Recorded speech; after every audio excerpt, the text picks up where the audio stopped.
इस कठिन समय में मैं आपकी सहायता चाहती हूँ। राजपुरोहिती बचाने के लिए क्या आप मेरे पति बनना स्वीकार करते हैं? क्या आप इस बात से राजी हैं कि आज का बाद आप वो लड़की राधिका से कभो ना ही मिलेंगे?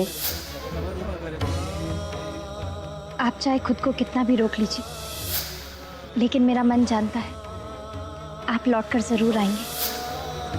बताइए ना, आप मेरी सहायता करेंगे? राजपुरोहिती बचाने के लिए मेरी सहायता, क्या आप मेरे पति बनना स्वीकार करते हैं? मेरी सहायता करेंगे?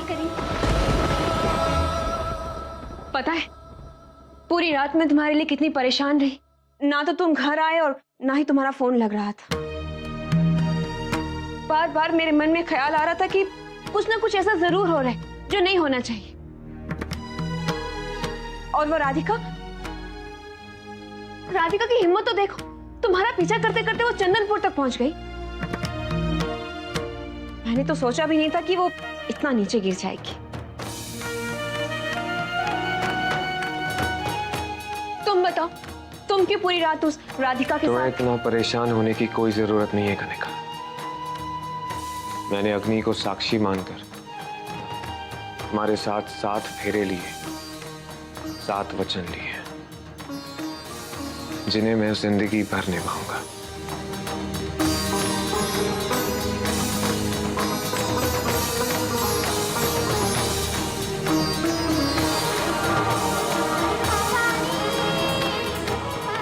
डर तो इसी बात का है कि तुमने 7 फेरे मेरे साथ नहीं, राधिका के साथ लिए हैं। अर्जुन, आज तो हमारा बहुत बड़ा मनोरथ पूरा होने जा रहा है। कुछ ही देर में ये घर, ये जमीन जायदाद सब हमारी होगी। मजा तो तब आएगा भाऊजी जब इस घर के वारिस हम बन जाएंगे, अर्जुन राजपुरोहित। समधन जी, आप लोग इस प्रकार हताश न होवें। ईश्वर के प्रत्येक निर्णय में कोई न कोई सुखद मंतव्य अवश्य होता है।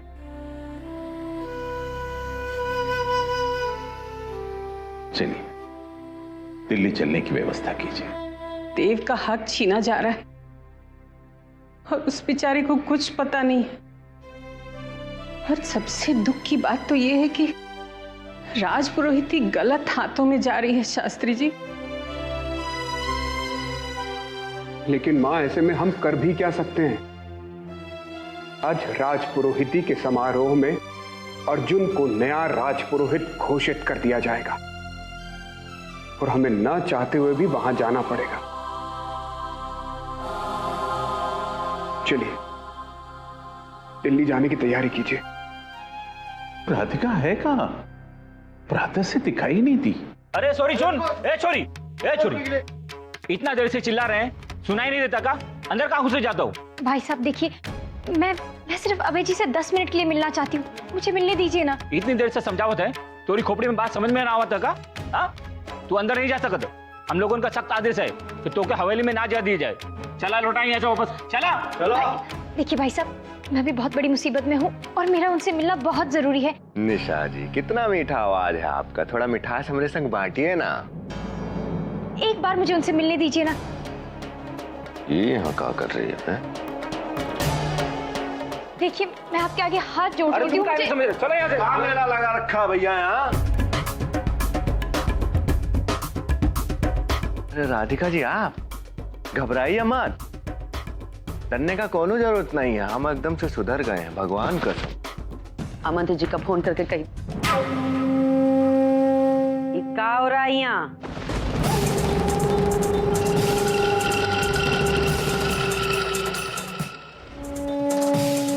तू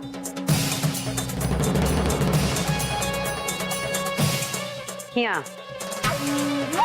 ए लड़की सुन, बहुत हो गया तोरा बंदरिया नाच। आज तो जुर्रत कर ली हो, आज का बाद हवेली के आसपास नजर मत आना। अब जी, मैं बस एक बार उनसे मिलना चाहती हूँ। वो नहीं है यहाँ, वो बाहर गए हैं राधिका रानी। हम तो का आखिरी चेतावनी दे रहे हैं। आज का बाद हमरा दामाद बाबू को परेशान करे का कोशिश की तो तोरा संग संग तोरा सारा परिवार को कटवा के आगरा नहर में फेंकवा देंगे।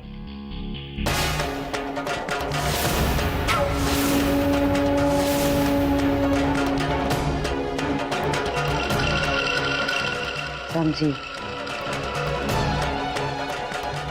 बाहर का रास्ता दिखाओ ई का। तो क्या समझाया नहीं ना, घर के आसपास ना ही दिखाई दिया, फिर कहाँ आए? चलो। राधिका जी कहा है कि एक वक्त आपका यहाँ से चले जाना ही ठीक है। हम मिलते हैं ना आपका बाद में। सुधर गए हम, भगवान कसम।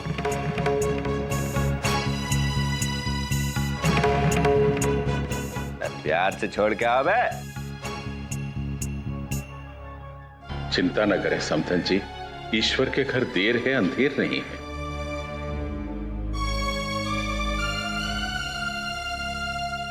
आ गई छोटी बहू। देव, देव कहाँ है?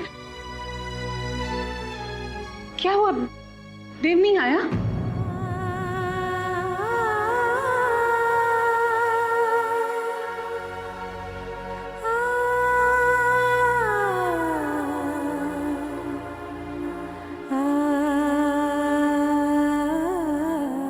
कोई बात नहीं बेटा, हम जानते हैं तुमने पूरी कोशिश की होगी देव को लाने की, लेकिन किस्मत से कोई लड़ तो नहीं सकता ना।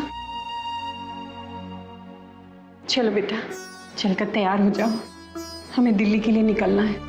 पूर्व राजपुरोहिताइन होने के नाते अर्जुन को राजपुरोहिती तुम्हें ही सौंपनी होगी।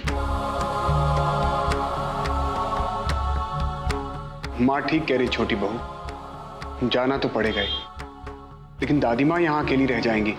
बिरजू, जाके हरिया काका को बुला ला, उनसे कहना जब तक हम दिल्ली से लौट कर आए वो दादी माँ का ख्याल रखेंगे।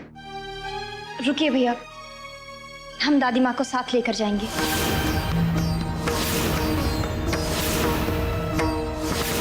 छोटी बहू, तुम जानती भी हो तुम क्या कह रही हो? मुझे पूरा विश्वास है कि वो जरूर लौट कर आएंगे,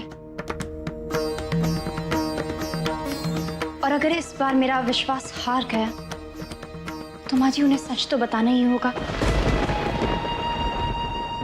हम पूरी जिंदगी उन्हें झूठे दिलासे के साथ नहीं जीने दे सकते हैं। अगर माँ जी को सच बताने के बाद कोई अनहोनी हो गई तो?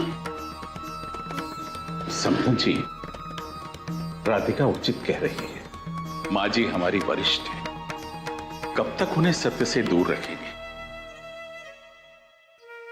प्रभु में आस्था रखिए समधन जी, वे कभी अनिष्ट नहीं होने देंगे।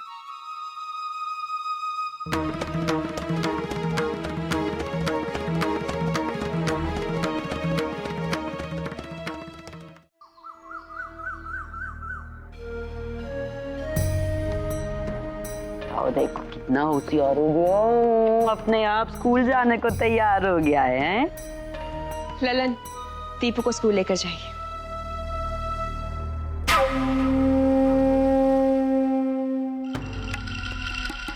तू राधिका अपना सब हद पार कर ली है। बहुत कोशिश की हमरे दामाद बाबू को फुसलाए का, कामयाब ना ही हुई। हम समझाए दिए हैं दामाद बाबू को, हम जानते हैं वो हमरा बात का खिलाफ ना ही जाएंगे।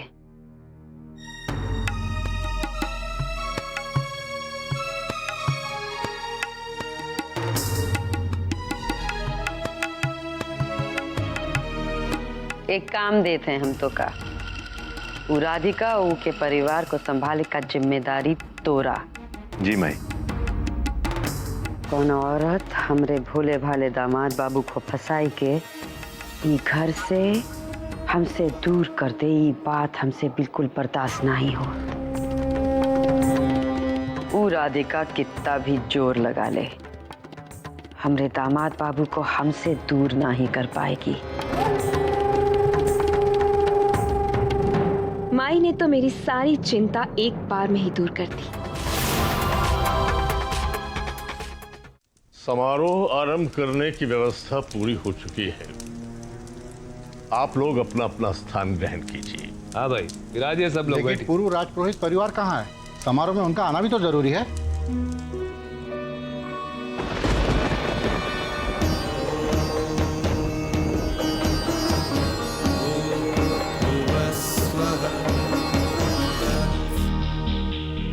आइए आइए आइए। अरे भाई देखिए कौन आए, चलिए आइए स्वागत के लिए। क्या बात, बहुत बढ़िया। राधे राधे राधे राधे।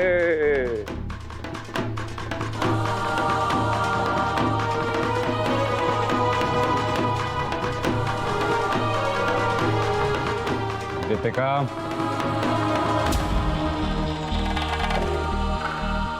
देखिए ना, पूरी व्यवस्था होने के बाद भी माहौल में कुछ अधूरापन सा लग रहा था, पर आपके आने से वो अधूरापन पूरा हो गया।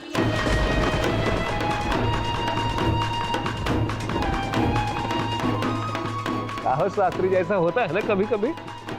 सुशील बाबू, जिसके कारण आपको अपनी विजय का भान हो रहा है वो प्रभु की लीला है।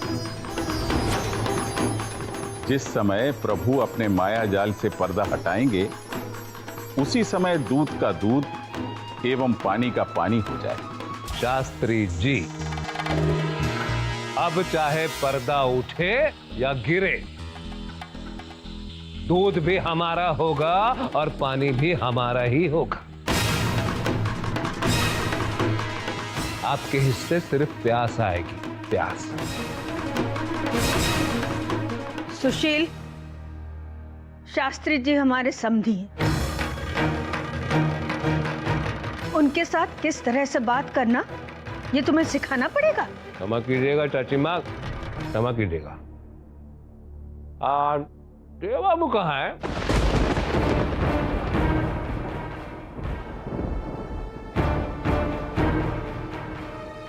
अरे भाई, आप लोग अपने साथ नहीं लाए का उनको?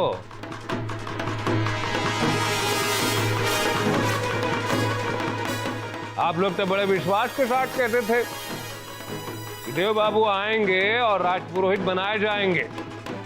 आप ही लोग कहते थे ना, अर्जुन कभी राजपुरोहित नहीं बन सकता।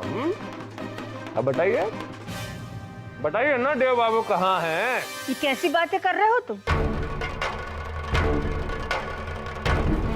अर्जुन क्यों राजपुरोहित बनेगा? राजपुरोहित मेरा देव है। अच्छा, तो बताइए तो जरा, कहाँ है हमारे राजपुरोहित जी? हमको तो कहीं नजर ही नहीं आ रहा दूर दूर तक। मठ के किसी काम से गया है, आ जाएगा। मट गए।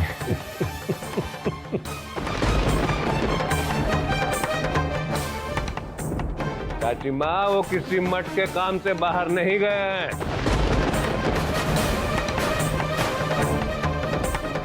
तो ऊपर गए हैं, ऊपर।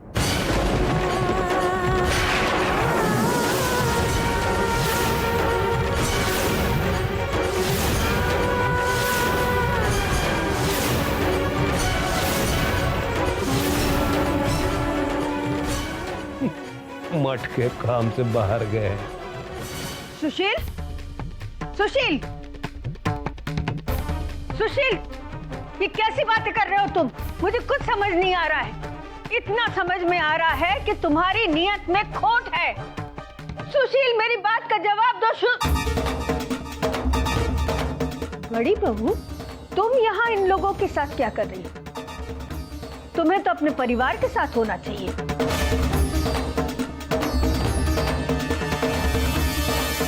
दादी माँ, आपने शायद ठीक से सुना नहीं, लेकिन यहाँ पर आज अर्जुन को राजपुरोहित बनाया जा रहा है और इसी समारोह में शामिल होने के लिए आप सब यहाँ पर आए और इसी समारोह में शामिल होने के लिए मैं भी यहाँ आई।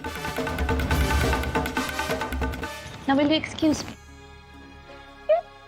ये सब क्या हो रहा है? बहन जी, आप तो जानते हैं कि मेरा देव राजपुरोहित है, फिर अर्जुन कैसे राजपुरोहित बन सकता है? वैशाली, तुम चुप क्यों हो? तुम कुछ बोल क्यों नहीं रही? बुलाओ, देव को अभी यहाँ बुलाओ।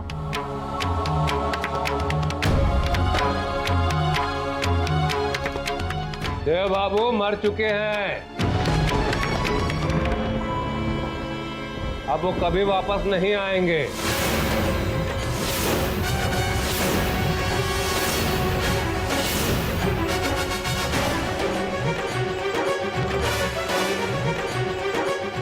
इस सुशील बिना सोचे समझे का बकवास किए जा रहा है। शायद मूर्ख को अभी तक ही ना मालूम है कि देव बाबू अभी जिंदा हैं। अरे तो क्या आपको आपके परिवार वालों ने नहीं बताया कि देव बाबू मर गए हैं? घर के बड़े बुजुर्गों से आप लोगों ने ये बात छुपा करके रखी है कि इनका लाडला पोता मर चुका है।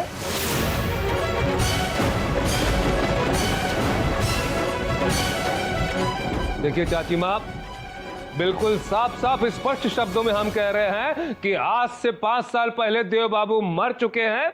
इसीलिए आज हमारे बेटे अर्जुन को राजपुरोहित बनाया जा रहा।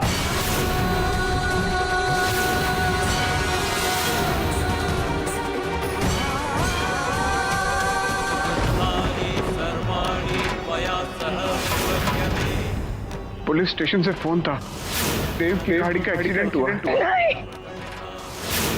देव राजपुरोहित की मृत्यु का समाचार अत्यंत दुखदायी है, परंतु उन्हीं को कोई टाल नहीं सकता है।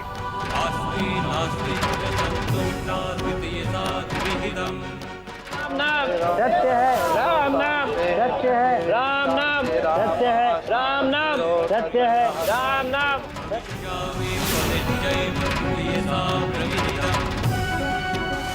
हम लोगों को शास्त्री जी के साथ वृंदावन चलना है। पर देव? दादी माँ, महंत जी ने कहा है कि देव को कुछ आवश्यक कार्य है मठ में, इसलिए देव कुछ देर वहीं रहेगा। उनका फोन आया था, उन्होंने कहा है जैसे उनका काम खत्म हो जाएगा वो आ जाएंगे। अरे हाँ वैशाली जी, देव कहाँ है? उसका नाश्ता तैयार है ना? जी माँ जी, लेकिन देव तो नाश्ता करके कब का चला गया।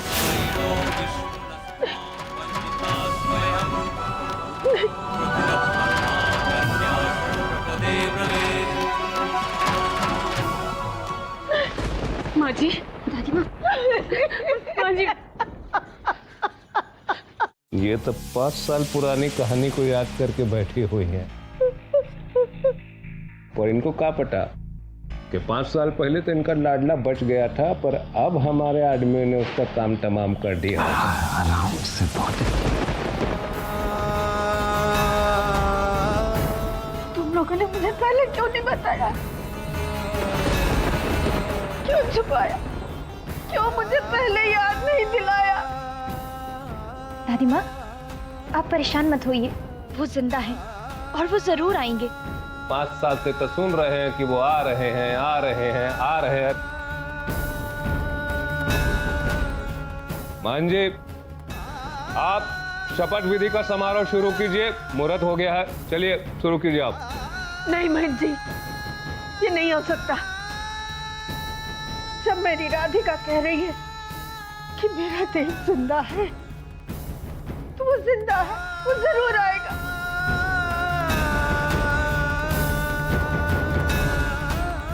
देखिए, शर्त के अनुसार 5 साल पूरे हो चुके हैं और इतने दिनों में अगर देव बाबू नहीं लौटे तो इससे यह साबित हो जाता है कि देव बाबू का स्वर्गवास हो चुका है। अब वो कभी नहीं आएंगे। तुम झूठ बोल रहे हो सुशील। अरे चाची माँ, हमको आपको झूठ बोलकर क्या मिलेगा है? नहीं सुशील, ये शोभा देता है। महन जी चलिए आप शुरू करिए। यार हटिए ना चाची माँ, शुरू कीजिए।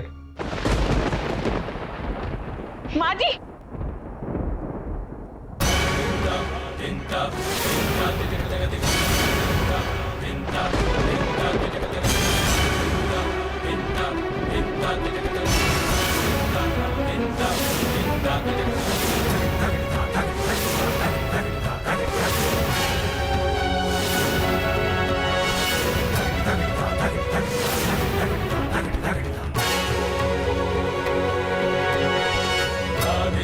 vinta, vinta, vinta, vinta, vinta, vinta, vinta,